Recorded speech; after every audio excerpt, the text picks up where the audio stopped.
দয়াময় পরম দয়ালু আল্লাহর নামে।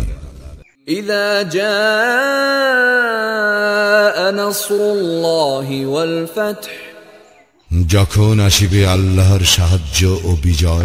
وَرَأَيْتَ النَّاسَ يَدْخُلُونَ فِي دِينِ اللَّهِ أَفْوَاجًا, এবং তুমি মানুষকে দলে দলে আল্লাহর দ্বীনে প্রবেশ করিতে দেখিবে। فَسَبِّحْ بِحَمْدِ رَبِّكَ وَاسْتَغْفِرْهُ إِنَّهُ كَانَ تَوَّابًا।